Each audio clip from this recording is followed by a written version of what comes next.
தேர்தலில் திராவிட முன்னேற்ற கழகத்திற்கு நாடார்கள் வாக்கு கிடையாது என்று அன்றைய முடிவெடுத்தோம்.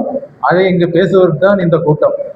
அதுபோல தென் மாவட்டத்தில் காங்கிரசின் திருநெல்வேலி கிழக்கு மாவட்ட தலைவர் படுகொலை செய்யப்பட்டார்.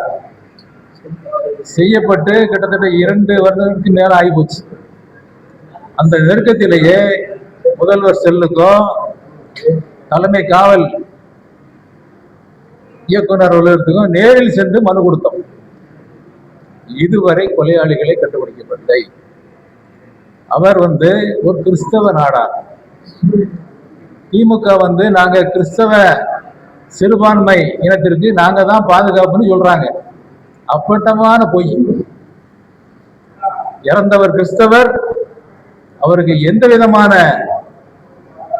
அந்த குற்றவாளிகளை கண்டுபிடிக்கிற செயலில் ஈடுபடவே இல்லை.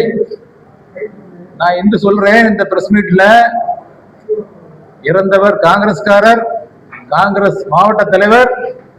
இப்போ காங்கிரஸ் தலைவர் ராகுல் காந்தி அவர்கள் தமிழகத்துக்கு வரமாட்டேங்கிறாங்க.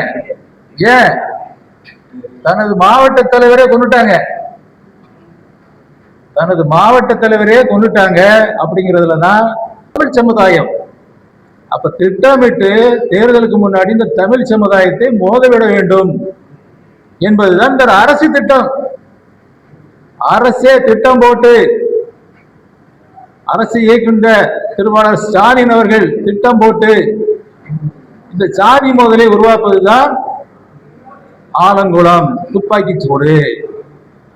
நான் கேட்கிறேன், நம்ம முதல்வர் அவர்கள் ஸ்டாலின் அவர்கள் கடந்த காலத்துல பாத்தீங்கன்னா போதையின் பாதையில் சென்று விடாதீர்கள் அப்படின்னு மனமுருக கேட்பாரு.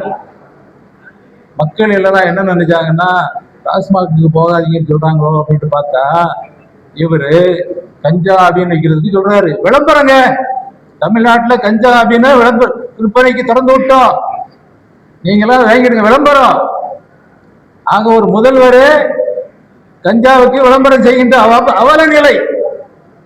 இன்னைக்கு 2 வயசு பிள்ளை பெண் பிள்ளை கற்பழிக்கப்படுகின்றாள், 70 வயசு பாட்டி கற்பழிக்கப்படுகின்றாள். கல்லூரி மாணவிகள், வேலைக்கு செல்லும் பெண்கள் வீடு திரும்புவார்களா இல்லையா என்றே தெரியவில்லை. காரணம் நம்ம முதல்வர்களின் விளம்பரம். போதையின் பாதையில் செல்லாதீர்கள்.